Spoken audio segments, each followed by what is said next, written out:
Hey, it's Heather, and welcome to Adventures in Gardening.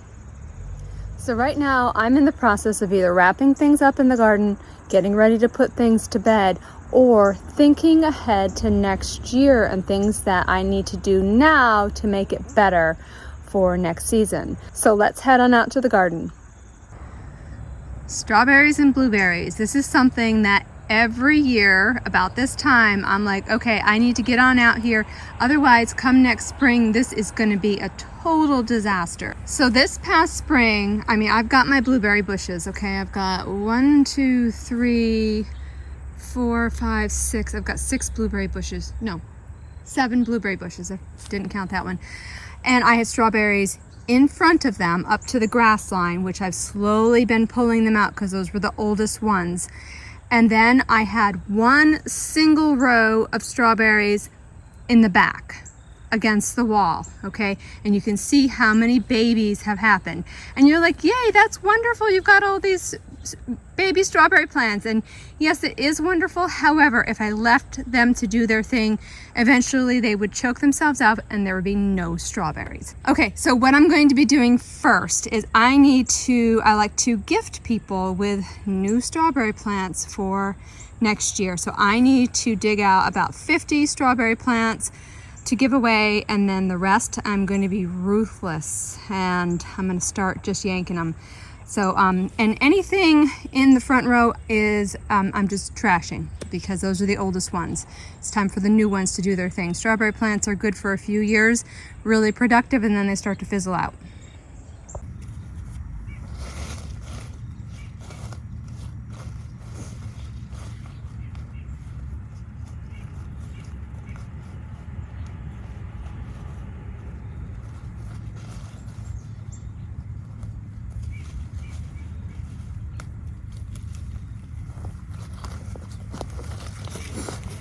So this is a great example of a strawberry plant that I'm going to gift to somebody else. It had a runner on it. Let's see if I can give you an example of one with a runner. Okay, so this is a good example of a runner. You've got your strawberry plant and it sends out a runner like an umbilical cord, makes another baby, sends out another runner, makes another baby, and this is all from one season. Okay, so you can see how easily a strawberry patch can get out of hand. All right, but these are great because see the little roots on there? All right, all you got to do is cut them apart, stick them in the soil. Now this one already has roots on it here, and this is definitely the ones I want to pull this year. I want to keep a good amount in a straight row. I need a place to stand to pick strawberries.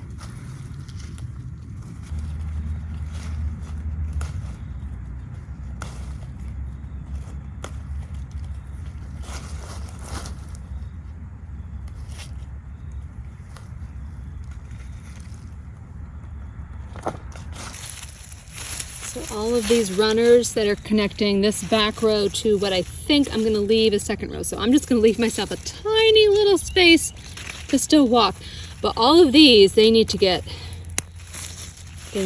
cut or snapped off or something. Otherwise, trust me, this will just be a tangled mess. Now this is not a strawberry plant. It is a weed. Is it a strawberry plant? No, this is not a strawberry plant. This is a weed that acts like a strawberry plant. See this guy right here?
I try to keep rotating my the old strawberry plants out. So if this were a big reset year for me, all of these little babies that I'm pulling out, these, you know, first year babies, I would rip out, like if I were going to be planting in the front row, okay, I would rip out all the old strawberry plants and put in new strawberry plants, new fresh ones.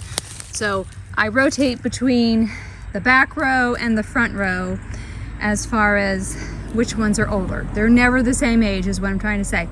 And maybe you're thinking to yourself, well, that sounds like a whole lot of work for some strawberries. And this is what I have to say. In 2005, my daughter and I did a homeschool project where we weighed every little bit of produce that came out of the garden. We wanted to see how much we could actually grow as far as weights go. And she was very, very, very strict about it. And, you know, I remember at the time we were growing our cherry tomatoes in the front yard, and my husband would come home and immediately start grazing in the front yard. And she'd be like, Mom, Dad's eating the cherry tomatoes without weighing them first. And I'm like, well, we're just gonna have to weigh him before and after, I guess. But out of this patch of strawberry plants, we got 90 pounds of strawberries, and we weren't even fully planted at the time. So that is why I go through all the trouble of doing this maintenance, because it's kind of a pain, you know, and but it's totally worth it. All right, so step one was to make a path in the back here. And that's actually the hardest part. So now in this new part, okay, these are old strawberries, these are the new strawberries. What do I mean by that? These were planted last fall, and these were planted the fall before. Okay, so in this new patch right here, now I'm gonna go through and I'm going to thin.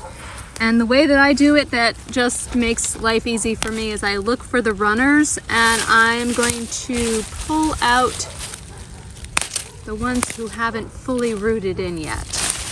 And that'll help me to thin. As you can see, these right here are really small compared to this one right here. I'll just give them a little yank. They're really easy to pull up because they haven't been in the ground all that long. And every year I offer piles of plants to people. Rarely does anybody ever take me up on the offer. All right, so now what I'm going to do is I'm going to go in, I'm going to edge this whole piece right here, and in front of every blueberry bush I'm going to take out all of the strawberry plants, because this needs to be a toddler friendly garden.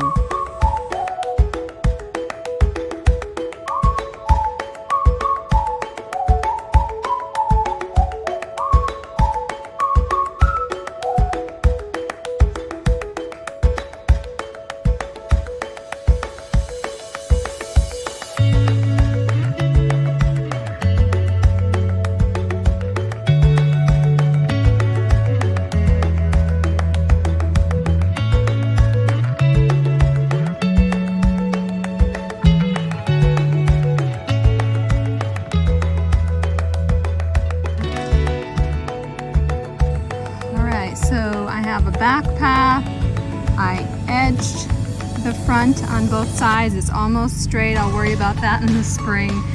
And then I went through and I thinned out all of the growing areas. I'll probably, like in another couple days, go through one more time and do it. Now here's my favorite part about doing the strawberry beds in the fall. Pine needles. So I love pine needles in the strawberry and blueberry patch for 3 reasons. Number one, it looks really nice, okay? It just finishes off the whole thing, and they're tucked in really nice for winter. Number 2, in the springtime, it keeps the strawberries clean, all right? So there's no dirt or mud or anything on my strawberries. We just pick them and eat them, and that's it. And number 3, I really think that strawberries and blueberries like the acid pH of the pine needles when they start to break down. They really seem to thrive with that because I don't use any other fertilizer except I do use some coffee grounds. So I'm going to go ahead and put these pine needles all in my path and all around the strawberry plants.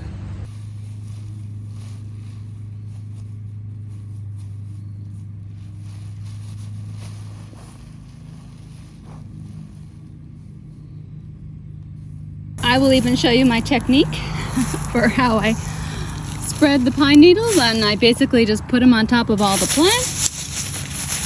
And then I just do this and they'll fall down, and a lot of these plants are going to be covered right now, and believe it or not, they just grow up through. So, and it'll be picture perfect in just a few days. So I just came down to get more pine needles from my father-in-law, and he came out with this deliciousness of gourmet delicacies, which is what now? Avocado Italian toast. Now that's service. Thank you. Love you. Have a good day. Bye-bye.